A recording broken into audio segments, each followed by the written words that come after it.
아멘.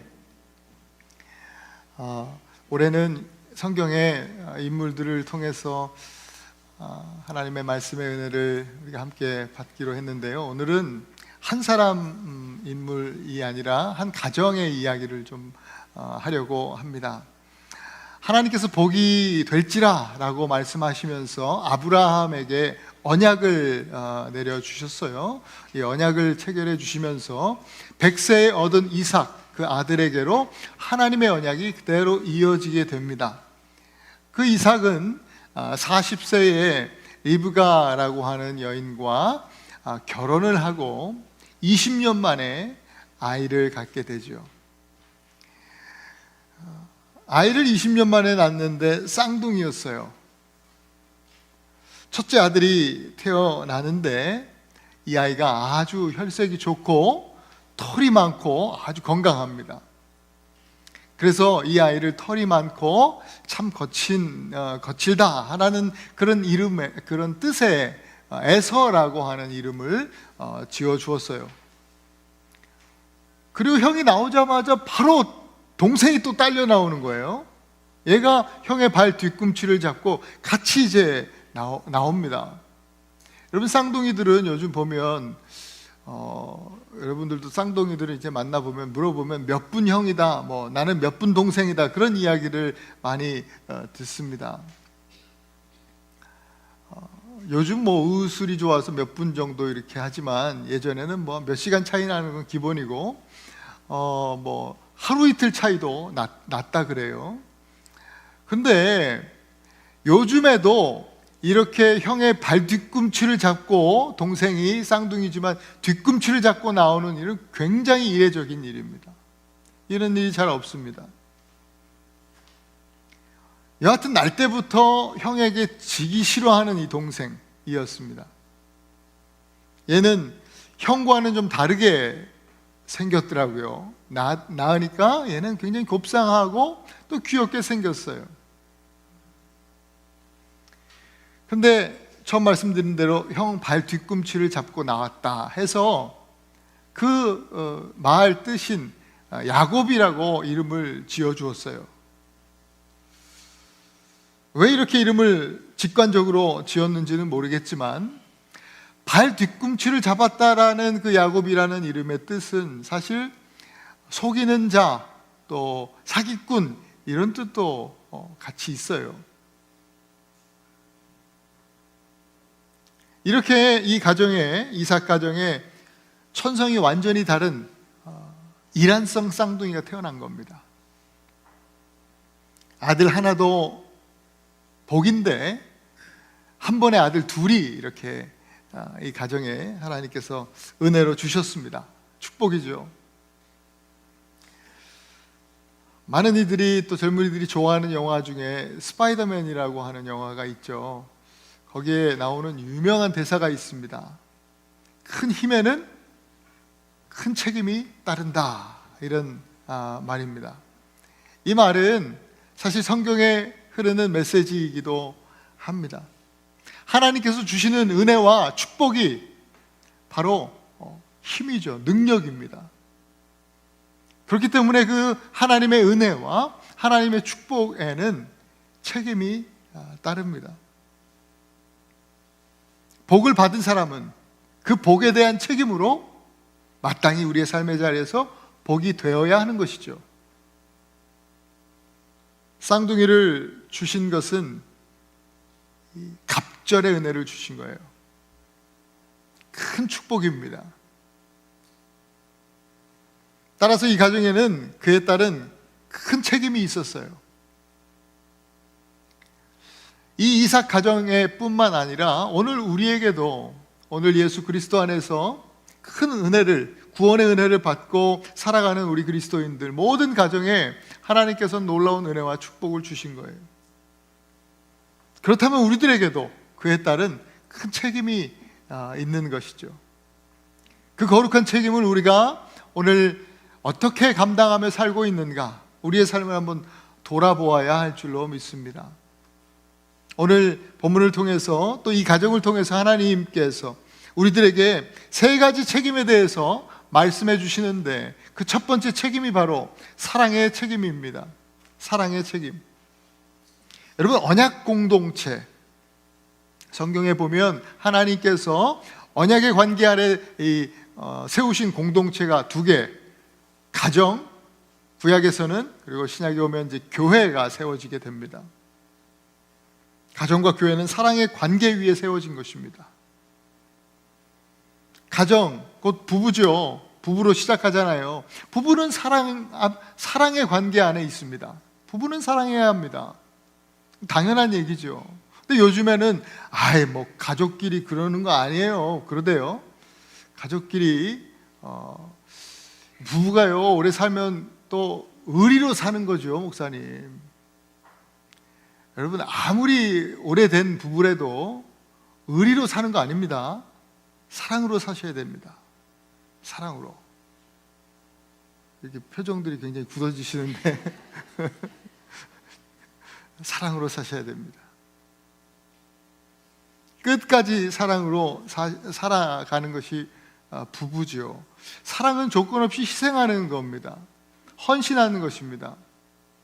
부부가 그렇고 또 가정에서 이제 부모와 자녀의 관계가 그렇습니다. 그것이 가정입니다. 또 교회도 마찬가지예요. 교회도 언약 안에 세워진 사랑의 공동체입니다. 성부, 성자, 성령 하나님을 사랑하는 것은 뭐 당연한 일이고요. 교회 안에서 가족이 된 성도와 성도 간에 사랑해야 합니다. 그것은 거룩한 책임이에요. 내 마음에 안 들고 또 내 마음에 들고 그러한 기호를 따라서 사랑을 하거나 또 혹은 사랑하기를 거부하는 것은 그 성도에게 주어진, 교회에 주어진 거룩한 책임을 다하지 못하는 것이죠. 이 이삭 가정이 이걸 놓치고 있었습니다.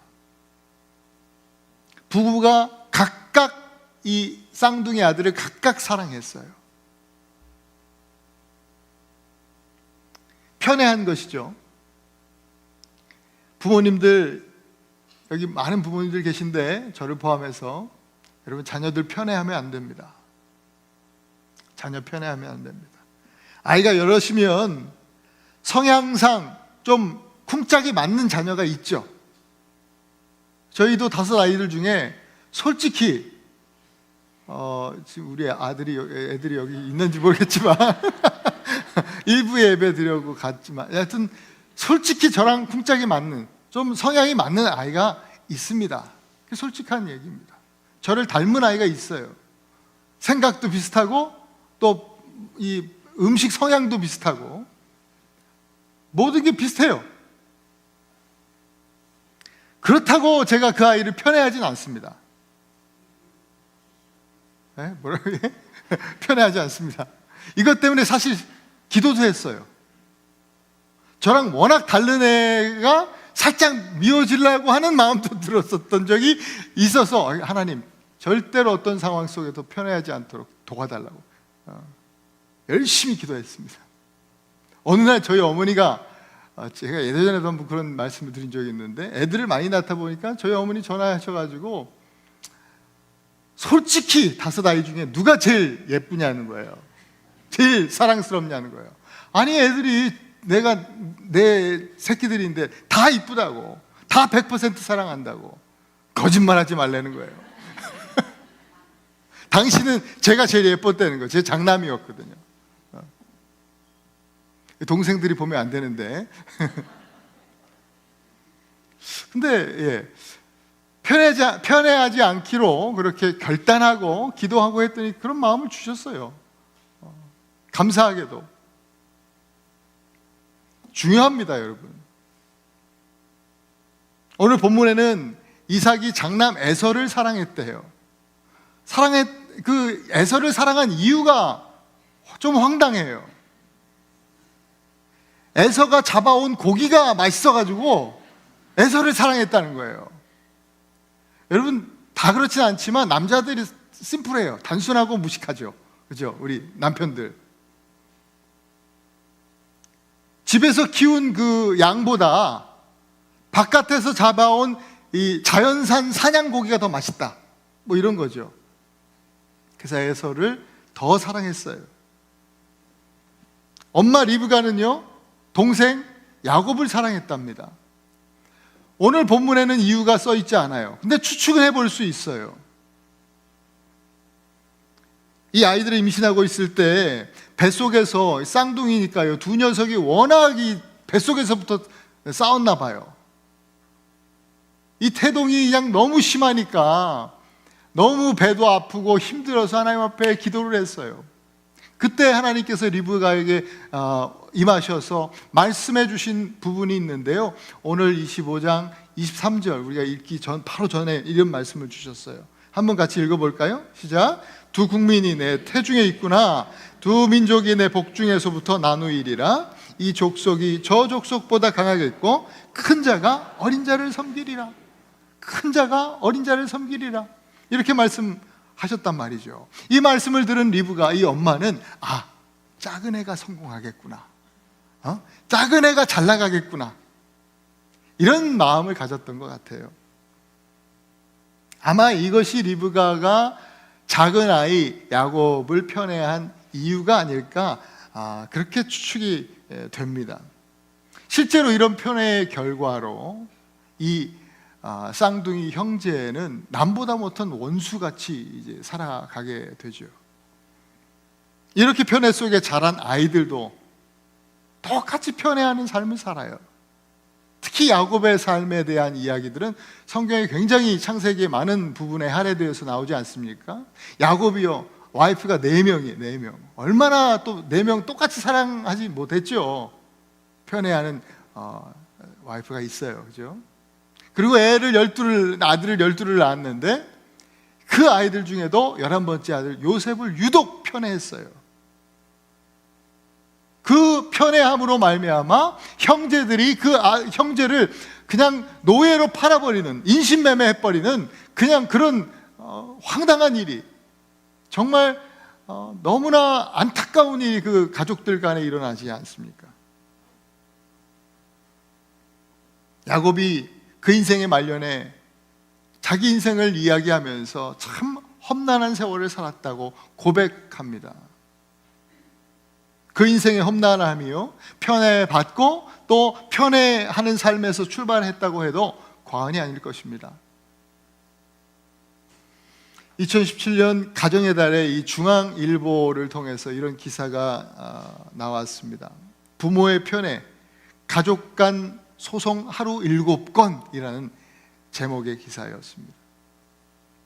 가족 제도의 근간을 흔드는 이 혈연 간 소송 문제에 대해, 혈연 간 소송이 하루에 7건씩 올라온다는 거예요. 한국 사회에서. 그 근본 원인이 뭔가라고 하는 내용의 기사인데 그 원인이 뭔지 아세요? 부모의 편애라는 거예요. 부모의 편애. 충격적이었습니다.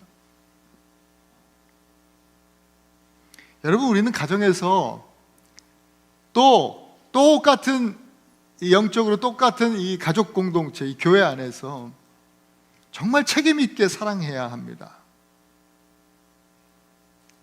여러분, 예수 그리스도의 사랑을 받으셨습니까? 안 받으셨어요? 안 받으시고 여기 앉아 계신 거예요? 그리스도의 사랑을 받으셨어요? 우리 그리스도인이라면 주님의 사랑을 받지 않은 사람이 없죠. 여러분, 그렇다면 주님의 사랑을 받으셨다면 쉽게 흔들리고 깨어지는 우리 감정적 사랑이 아니라 정말 신실한 그리스도의 사랑으로 그렇게 사랑해야 합니다. 2024년 이 한 해는요, 우리의 기호를 따라서 사랑하는 그런 사람들이 아니라 책임 있게 우리 예수 그리스도의 사랑으로 그 사랑을 함께 나누는 그런 성도요, 교회가 될 수 있기를 간절히 소망합니다. 우리 책임입니다. 사랑은 책임입니다. 그것이 바로 복이 되는 길이기 때문에 우리는 반드시 정말 사명감을 가지고 사랑해야 합니다. 두 번째, 교육의 책임이 있습니다. 한 인간이 건강하고 또 훌륭하게 성장하기 위해서는 균형 잡힌 교육과 훈련이 반드시 필요합니다. 교육하면 한국의 이 교육열을 생각해 볼 수 있는데, 이건 뭐 세계적이지 않습니까? 한국의 교육열. 한국의 이 글로벌 성장 이면에 이 한국의 부모님들의 교육열이 한몫했을 거예요. 그런데 최근에 한국의 이 교육에 빨간불이 켜졌어요. 무엇이든지 균형이 깨지면 흔들리기 마련이고 또 넘어지고 무너지게 되어 있는데, 지금 한국 가정과 또 한국 사회의 교육의 규정이 아주 위태롭습니다. 비단 한 부분이겠지만, 올해 제가 올 초에 본 뉴스에 보니까 의대공화국 대한민국 이런 제목이었습니다. 의대공화국 대한민국, 열풍을 넘어 광풍으로, 이런 제목이었어요. 이 기사를 가만히 읽어보니까 요즘 뭐 약대를 비롯해 공과대 학생들 또한 의대 재입학을 위해서 자퇴하는 학생 수가 급증한답니다. 심지어 직장인들까지도 의대 입시 학원을 등록해서 학원마다 자리가 없답니다. 요즘 엄마들요, 유치원 때부터 의대 입시반을 유치원 때부터 준비를 한다는 거예요. 진짜 난리입니다, 난리. 뭐 의대를 가는 게 문제가 아니라 지금 뭔가 이 균형을 잃어버린 이 교육열에 대한 이야기를 하고 있어요. 정말 기도가 필요한 사회적인 문제가 아닐 수 없어요. 오늘 우리는 이 에서, 야곱, 이 쌍둥이 가정에 이 교육의 균열이 생긴 것, 또 균형이 무너진 것을 볼 수 있습니다. 크리스천 가정에서 결코 놓치지 말아야 하는 그 중요한 교육이 바로 신앙과 성품에 대한 교육입니다. 바로 영성과 인성에 대한 문제이죠. 이것은 교육하고 또 훈련시켜야 합니다. 먼저 에서에게 그 부모는 아빠가 아마 사랑했다고 그러니까 당시에 사냥꾼, 이 직업이 사냥꾼이었던 것 같은데, 그 당시에 뭐 어떤 얼만큼 인정받는 또 직업이었는지 잘 모르겠지만 어쨌든 사회에서 먹고 사는 것이 어렵지 않도록 잘 교육하고 또 학교 보내고 훈련을 시켰어요. 세상에서 먹고 사는 지식과 기술을 잘 가르쳤는데 이 아들에게 신앙 훈련을 시키지 않았습니다. 정말 믿음의 사람 이삭이 왜 그랬을까? 참 궁금해요, 저도. 안타까운 부분입니다. 그렇게 신앙 교육이 안 되니 에서는요, 본능에만 충실한 모습을 보입니다. 창세기 26장 34절 35절에 보면 그 에서가요, 나이 40살에 이 여자를 데리고 옵니다. 그것도 2명이나. 헷 족속 여인들 2명이나 데리고 와서요, 자기 맘대로 결혼을 합니다. 나이가 40이면 이제는 자기뿐만 아니라 좀 주변도 돌아볼 줄 알고 자기 생각만 할 것이 아니라 가족들, 부모의 마음도 좀 헤아릴 줄 알고 그래야 되는데, 또 그쯤 되면 영성과 인성이 그래도 좀 뿌리를 내리고 좀 성장해야 하는데, 그런데 에서는 여전히 자기 소견에 오른 대로 그렇게 삽니다. 어른 아이 뭐 그런 상황이죠. 당시의 결혼은요, 그 족장시대의 문화는 아빠, 부모, 아버지가 결혼을 주관했습니다. 그런데 이 에서는 전혀 아버지를 생각하지 않습니다. 무시합니다. 결혼했어요. 또 하나님의 언약 백성, 언약 가정의 장자 아닙니까? 큰아들 아닙니까? 그런데 하나님도 무시합니다. 하나님 말씀도 전혀 고려하지 않습니다. 우상 숭배하는 타락한 가나안 여인을, 그것도 둘씩이나 데려와서 자기 아내로 삼았어요. 신앙에 대한 고려가 전혀 없는 너무나 세속적인 삶을 살아간 거예요. 어떻게 이것을 이렇게 방치해 놓을 수 있었을까? 참 이해가 되지 않는 부분이에요. 이삭과 리브가가 그렇게 믿음의 사람이었는데, 역시 아무리 믿음이 좋아도 역시 나약한 인간이구나, 부족한 점이, 연약한 점이 있구나, 이런 생각들을 하지 않을 수 없죠. 성경은요, 이런 에서가 그 이삭과 리브가의 큰 근심이 되었다, 이렇게 기록하고 있습니다. 당연히 하나님께도 기쁨이 되지 못하는 인생이 되고 만 겁니다. 동생 야곱은 어떻습니까? 야곱은요, 이 성품 교육이 제대로 안 된 것 같습니다.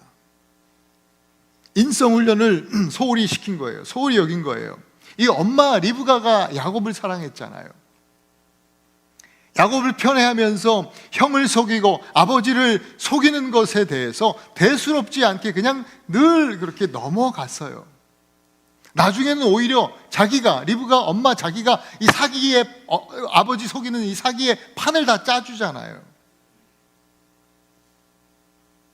네가 세상에서 성공하려면 사기를 쳐서라도 약간 좀 하얀 거짓말은 괜찮아. 거짓말을 해서라도요, 네가 목적한 것을 이루어야 된다. 그래야 성공할 수 있어. 이런 것이 아예 그냥 그 삶을 통해서 그렇게 소홀히 여기는, 그 성품에 대한, 인성에 대한 소홀히 여기는 그런 삶의 습관들을 통해서 그냥 교육이 되어진 거죠.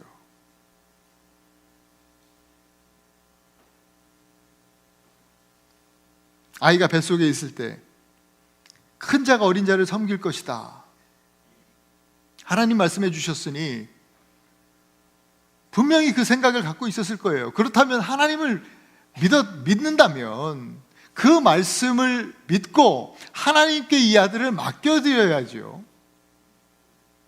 그리고 야곱에게는 네가 작은 자가, 하나님께서 큰 자가, 형이 너를 섬기는 그런 날이 올 거다 라고 하셨으니까, 야, 넌 동생이니까 마땅히 그럼에도 불구하고 너 형을 그럼에도 어떤 상황 속에도 형을 존경하고 존중하고 사랑해야 된다. 더 성공하더라도 겸손한 자세로 살아야 된다. 그렇게 가르쳐야죠, 엄마라면. 그런데 그게 아니라, 야, 어차피 축복은 네 거야, 좀 빨리 받자, 그래서 억지로 사기쳐서 축복을 받게 하고 말이죠. 그렇게 야곱에게 사기꾼 인성을 심어주게 된 거예요. 그래서 집 나간 이후로 계속 사기치면서 살고 그렇게 사기꾼의 삶을 살지 않습니까? 여러분, 부모님들, 저를 비롯한 우리 모든 부모님들, 우리들에게 허락하신 자녀들을 하나님의 근심거리로 만들지 말아야 하겠습니다. 언제나 어디서든 하나님께 기쁨을 드리는 건강하고 또 거룩한 자녀들로 그렇게 교육하실 수 있기를 바랍니다. 그렇게 하려면 하나님의 말씀을 심어야 돼요. 말씀으로 교육하는 법밖에는 없어요. 왜? 하나님의 말씀 안에는 거기에 바로 지성과 영성과 인성이 녹아들어 있기 때문입니다. 우리가 잘 아는 너무나 유명한 성경 말씀이에요. 디모데 후서 3장 16절 17절 함께 한번 읽어보십시다. 시작. 모든 성경은 하나님의 감동으로 된 것으로 교훈과 책망과 바르게 함과 의로 교육하기에 유익하니 이는 하나님의 사람으로 온전하게 하며 모든 선한 일을 행할 능력을 갖추게 하려 함이라. 하나님의 사람으로 온전하게 만들어주는 것은 곧 하나님의 말씀이에요. 그렇다면 우리 부모, 여기 계신 우리 모든 성도들 여러분들이 먼저 말씀으로 신앙교육을 잘 하셔야 합니다. 훈련을 잘 하셔야 됩니다. 그리고 우리 자녀들의 성품이 거짓이 아닌 그 진리 위에 세워질 수 있도록 기도하시면서, 우리가 또 성품, 예수 그리스도를 닮기 위한 성품 훈련을 우리 스스로 그렇게 해나가면서 자녀들에게 본을 보여야 하는 것입니다. 교회도 마찬가지죠. 가정에도 그렇게 하는 것은 당연한 일이고, 교회도 똑같은 이 언약 공동체 안에서도 목사인 저를 비롯해서 우리 장로님들, 또 우리 권사님들, 또 우리 안수 집사님들, 부서장님들, 그 다음에 우리 목자님들, 모든 리더들이요, 올해 특별히 말씀으로, 하나님 말씀에 대한 지식을 쌓고 또 깊은 영성과 또 넓은 인성을 갖추시면서 많은 성도들에게 본이 될 수 있는 그런 리더들이 되어야 할 줄로 믿습니다. 교회가 그렇게 될 때 건강하고 거룩한 교회로 하나님께 기쁨이 되는 것입니다. 올 한 해 2024년 그렇게 균형 있게 하나님의 말씀 안에서 성장하고 더 깊이 성숙하는, 또 하나님의 기쁨이 되는 그런 에나바하니 교회가 될 수 있기를 간절히 축복합니다. 마지막 세 번째 우리의 책임은 사명의 책임입니다. 사명. 너는 복이 될지라. 아브라함과 이삭 그 언약의 가정뿐만 아니라 그리스도 아래에서, 그 그리스도의 언약 아래에서 정말 하나님의 한 가족 공동체를 이룬 우리 모든 사람들에게 주시는 귀한 사명입니다. 너는 복이 될지라. 오늘 본문 안에서 보면, 오늘 본문에서 키워드를 꼽으라면 단연 장자권이라는 단어를 꼽을 수 있을 겁니다. 이 쌍둥이 가정에 장자권은 누구한테 있어요? 에서한테 있습니다. 큰아들 에서. 같은 날 같은 엄마 뱃속에서 거의 같은 시간에 나왔는데 장자권은 에서에게만 있어요. 동생 입장에서는 굉장히 억울하죠. 얼마 차이도 안 나는데 말이지. 유산 2배나 받는 거예요, 장자는.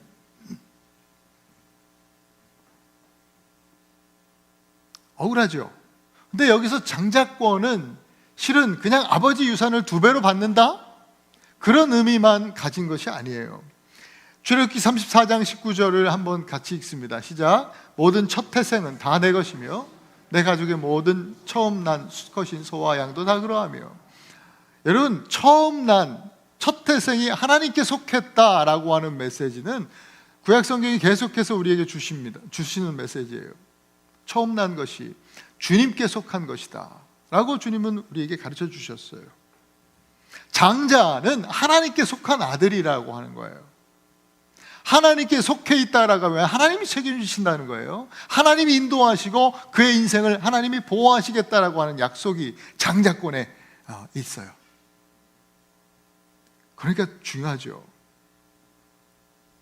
또한 제사장이 세워지기 전 족장 시대 아닙니까? 아직 율법이 있기 전이에요. 지금은 제사 어떻게 드립니까? 누가 드립니까? 제사장이 없는데요. 이때의 제사는요, 장자권을 가진 자가 이렇게 제사를 드리게 되어 있습니다.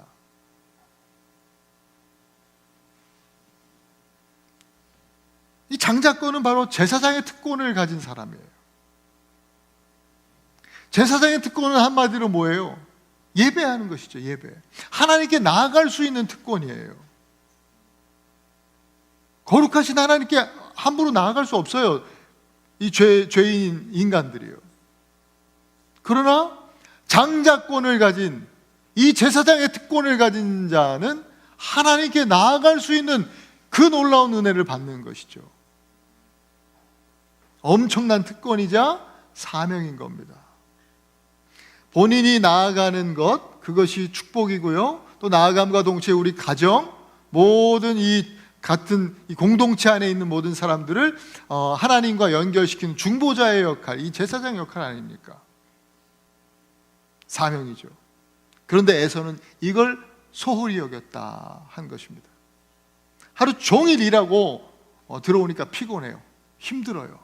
또 배가 너무 고파요. 야곱이 요리사 아닙니까? 요리 잘해요. 팥죽 한 그릇 끓였는데 이 냄새가 죽겠어요. 에서가 이제 배가 너무 고프니까 야, 팥죽 나 한 그릇 달라 했더니 야곱이 이것도 뭐 이 사기꾼 아닙니까? 또 벌써 판을 다 짜놓은 거예요. 다 계획 범죄예요. 이거 제가 보니까 팥죽 일부러 딱 끓여가지고 냄새 풍기고 있던 거예요. 야, 그러면 장자권 내게 팔아라. 이거 넘겨라. 내가 팥죽 한 그릇 줄게. 장자권 그렇게 얻을 수 있는 건 아니지만 야곱이 그렇게 흥정을 합니다. 말도 안 되는 흥정을 합니다. 근데 에서는 너무나 가볍게 여기고, 야, 내가 배가 고파서 지금 죽게 생겼는데 이 장자권 무슨 소용이냐. 그래, 너 해라 하면서 장자권 팔아치우고 자기가 팥죽 한 그릇 먹습니다. 그렇게 해서는 사명에는 소홀했고요, 본능에는 충실했습니다. 육에 속한 사람의 특징입니다.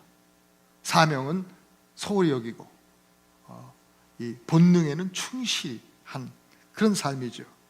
영원한 가치를 이 안개처럼 사라져버릴 그런 세속적인 가치와 바꿔버린 그런 어리석은 사람이죠. 성경에서 말씀하시는 영원한 가치, 영원한 것들은 대표적인 것이 뭐가 있어요? 고린도전서 13장에 보니까 믿음과 소망과 사랑이 영원할진대. 믿음은 우리의 구원과 연결되어지죠. 소망은 천국 하나님 나라에 이어지죠. 사랑은 뭡니까? 하나님을 경험하고 또 하나님을 드러내는 능력이 사랑입니다. 그래서 같이 있는 거예요. 너무나 중요한 것입니다. 팥죽 한 그릇의 유혹 때문에 이 에서는 믿음을 포기해버리고 또 소망을 내려놓고 사랑보다는 미움과 또 다툼과 시기와 분쟁, 이런 것들로 장자로서의 제사장의 사명을, 곧 예배를 놓치고 하나님과 상관없는 삶을 살아간다는 거예요. 이 말이 안 되는 얘기죠. 에서뿐만 아니라 야곱도 사실은 지금 여기 오늘 본문에서는 장자권을요 그저 그냥 세속적인 가치로 인지하고 있어요. 뭐 유산 2배 정도, 그렇게 나중에 내가 저거 가져야 아버지 유산 많이 2배로 받을 수 있는데 저 인간보다 내가 뭐 못한 게 뭐가 있어, 2배 받아야지 하면서 팥죽 한 그릇 값을 치르고 자기 노력으로 지금 그걸 얻고자 하는 거예요. 여러분, 장자권은 그렇게 얻을 수 있는 게 아니지 않습니까? 하나님의 그 은혜인데 하나님의 축복을 그렇게 얻을 수 없죠. 우리에게 그것을 주시기 위해서요 하나님의 장자이신 예수 그리스도가 이 땅에 오신 거예요. 팥죽 한 그릇이 아니라 십자가에서 물과 피를 다 쏟으심으로 우리가 잃어버린 장자권을 회복시켜 주신 거예요. 그것이 복음인데요, 그 복음을 믿고 예수 그리스도를 주로 영접하면 하나님의 자녀가 되는 권세를 주신다 했어요. 할렐루야. 이게 복음이고 약속이에요. 요한복음에서 나타나는 하나님의 자녀가 되는 권세, 그게 바로 장자권이에요. 구약에서 말하는 장자권이 바로 그거예요. 그 장자권에 대한 설명이요 아주 좋은 설명이 베드로전서 2장 9절에 나타나 있어요. 우리 한번 같이 읽죠. 시작. 너희는 택하신 족속이요 왕같은 제사장들이요 거룩한 나라요 그의 소유가 된 백성이니 이는 너희를 어두운 데서 불러내어 그의 기이한 빛에 들어가게 하신 이에 아름다운 덕을 선포하게 하려 하심이라. 장자권에 대해서 이야기해주고 또 설명해주고 장자권의 사명이 어떤 것인가에 대해서 너무나 베드로 사도가 잘 설명해 주었어요. 여러분, 장자권은요 팥죽 한 그릇 만드는 나의 노력으로 얻을 수 있는 게 아니에요. 배고픈 에서의 사람의 그 어떤 그 본능에, 연약한 본능에 이끌리는 사람의 심리를 잘 이용하는 잔머리, 그 지혜, 지식을 통해서 얻을 수 있는 것도 아니에요. 그 장자권은 오직 예수 그리스도의 십자가의 은혜로만 얻는 것이죠. 하나님 나라, 아버지 유산 2배가 아니라 하나님 나라를 유업으로 받는 것이 바로 장자권 아닙니까? 장자권은 제사장의 특권이라고 말씀드렸죠. 이것은 예배할 수 있는 권리라고 말씀드렸어요. 그렇기 때문에 여러분, 이 예배를 소홀히 여겨서는 안 됩니다. 예배를 가벼이 생각해서는 안 됩니다. 그래서 교회에서 그렇게 예배를 강조하는 것입니다. 어떤 상황 속에서도 여러분 눈앞에 보이는 팥죽 한 그릇 때문에 이 귀한 사명을 팔아먹는 애서가 되지 않으시기를 축복합니다. 예수님께서 목숨 내어주심으로 얻게 된 축복인데요, 예수님의 그 목숨과 바꾼 사명인데요, 우리는 예배를 귀히 여기고 매 순간의 삶에 소중한 예배로 하나님 앞에 우리의 삶을 올려드려야 될 줄로 믿습니다. 이 11시 예배만 얘기하는 게 아니라 매 순간의 삶을 예배로 드리는 그런 장자권, 이 귀한 사명을 감당하는 우리가 되어야 할 줄로 믿습니다. 이게 첫째가 하는 사명이기 때문에 그렇습니다. 사랑하는 우리 에나바하니 교회 성도 여러분, 우리가 받은 은혜와 축복에 거룩한 책임이 있다라고 하는 사실을 여러분 잊지 마시기 바랍니다. 우리는 예수 그리스도 주님의 그 언약 아래 한 몸 이룬 가족 공동체, 곧 교회입니다. 오늘 말씀 기억하면서 여러분, 기호를 따라서 하는 그 가짜 사랑 말고 우리 많은 성도들이 모였는데 나랑 맞는 사람이 있고 안 맞는 사람이 있죠. 그건 당연한 겁니다. 그게 이상한 게 아니죠. 그러나 그것으로 인해서 사랑할 사람, 미워할 사람 나누는 것은, 그것은 결코 피해야 하는 일입니다. 절대로 피해야 하는 일이죠. 가정과 교회, 우리의 삶의 자리에서 정말 책임 있게 사랑하는 그런 우리 성도, 우리 교회가 되기를 간절히 소원합니다. 그리고 지성뿐만 아니라 영성과 인성 교육받는 것 또 성도의 책임이죠. 하나님 말씀 안에서 지성과 영성과 인성, 이 균형 있는 교육과 훈련을 통해서 아름답게 성장하는, 특별히 올해 그렇게 말씀으로 균형 잡힌 성장을 이루는 우리 교회가 되기를 간절히 소망합니다. 그리고 예수 그리스도의 십자가의 은혜로 받은 그 장자권을 무엇보다도 소중하게 여기고 끝까지 주의 이름을 높이는 그 예배의 사명을 다하는 우리 교회와 또 성도님들이 되시기를 그리스도의 이름으로 축원드립니다.